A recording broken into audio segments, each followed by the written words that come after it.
Office سے تھکی ہاری خاتون چھٹی کے بعد گھر جانے کے لیے بس میں سوار ہوئی۔ سیٹ پر بیٹھ کر آنکھیں موند کر تھوڑا سا ریلیکس کرنے کی کوشش کرنے لگی۔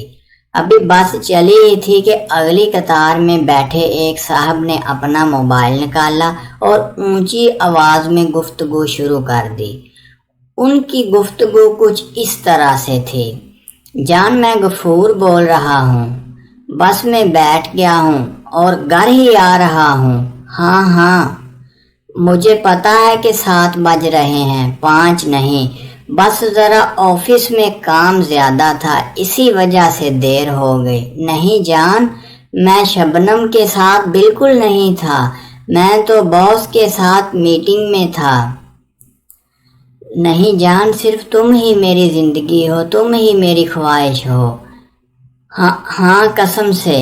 وہ اونچی آواز میں مسلسل گفتگو سے خاتون کا سارا ریلیکس کرنے کا پروگرام غارت ہو چکا تھا اور وہ بہت ان ایزی محسوس کر رہی تھی۔ کافی دیر بعد تک بھی جب یہ سلسلہ جاری رہا تو خاتون کی ہمت جواب دے گئی۔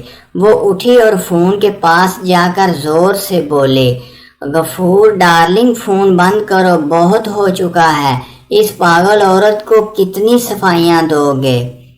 اب غفور صاحب اسپتال سے واپس آ چکے ہیں، لیکن پبلک مقامات پر انہوں نے موبائل کا استعمال بالکل بند کر دیا ہے۔